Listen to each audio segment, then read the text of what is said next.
시청자 여러분, JTBC 뉴스룸입니다. 네, 오늘 경기도 과천 제2경인고속도로 방음터널에서 큰 불이 났습니다. 트럭 한 대에서 시작한 불이 순식간에 방음터널 천장까지 옮겨 붙었고 방음터널 자체가 연료통이 되면서 긴 터널 전체에 불길이 빠르게 커졌습니다. 방음벽 유리 등이 폭탄처럼 터지기도 했습니다.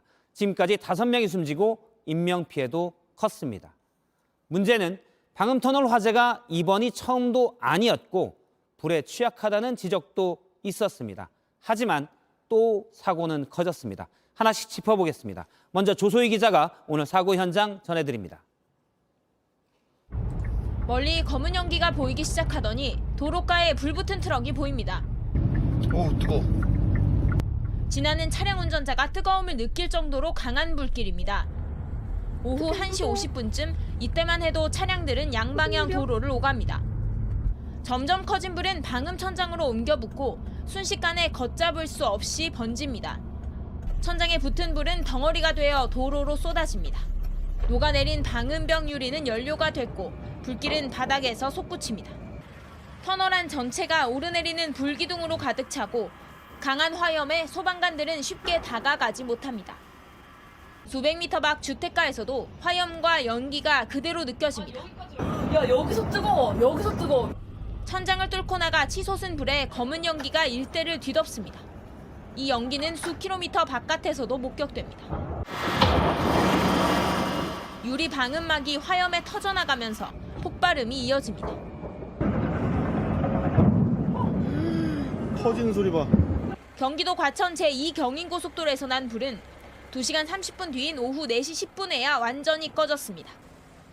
순식간에 불이 커지면서 도로에 고립됐던 차량은 모두 44대였습니다. 운전자들은 차를 버리고 탈출했습니다. 한 200m 정도 같이 걷고 다치고 뛰면서 그 작업용 사다리가 다행히 창문 옆에 있어서 그걸 통해서 탈출할 수 있게 됐습니다.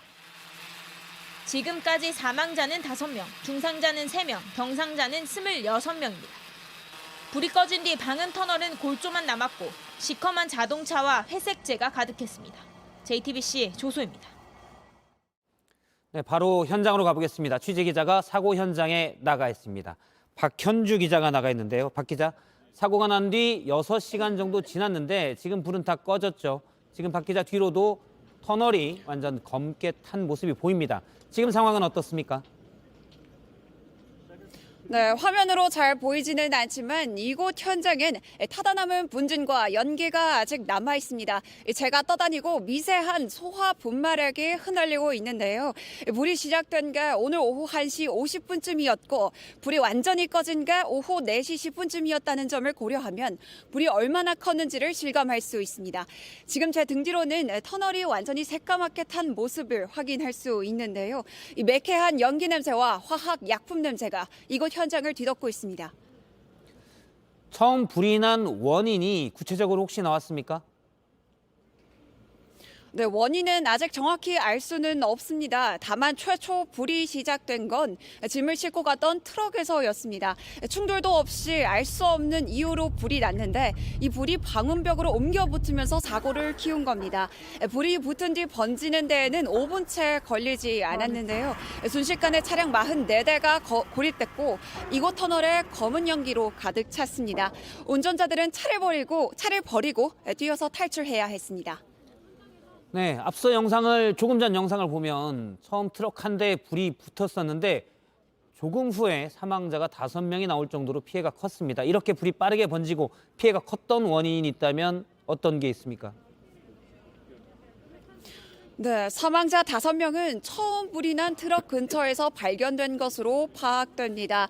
차에 타고 있었거나 이 차 밖에서 숨진 채 발견이 된 건데요. 이 불길 때문이기도 하지만 이 터널 구조상 연기가 안으로 몰렸기 때문으로 보입니다.